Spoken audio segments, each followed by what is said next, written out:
સ્વૈચ્છિક રીતે પોતાનું દબાણ હટાવ્યું। કિડાણામાં ઘરની બાજુમાં ગેરકાયદે દબાણ કર્યું હતું। આરોપી લિયાજત ચાવડાએ જાતે જ દબાણ હટાવી દીધું। દબાણ હટાવી 2 લાખની સરકારી જમીન ખુલ્લી કરી।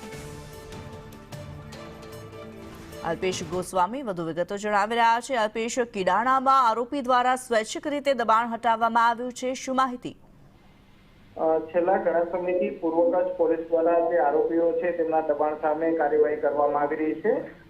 ત્યારે કિડાણામાં વધુ એક આરોપીએ પોતાનું સ્વૈચ્છિક દબાણ છે તે હટાવ્યું છે। આરોપીએ પોતાના ઘરની બાજુમાં જ ગેરકાયદેસર દબાણ કરીને વરંડો બનાવ્યો હતો। લિયાકત કાસમ ચાવડાએ સ્વૈચ્છિક આ દબાણ દૂર કર્યું છે। આરોપી સામે ગાંધીધામ બી ડિવિઝન પોલીસ સ્ટેશનમાં 4 જેટલા ગુના છે તે નોંધાયેલા છે। આરોપીએ પોતાનું દબાણ હટાવીને 2 લાખની કિંમતની સરકારી જમીન છે તે ખુલ્લી કરાવી છે। જી, ધન્યવાદ અલ્પેશ આ માહિતી માટે।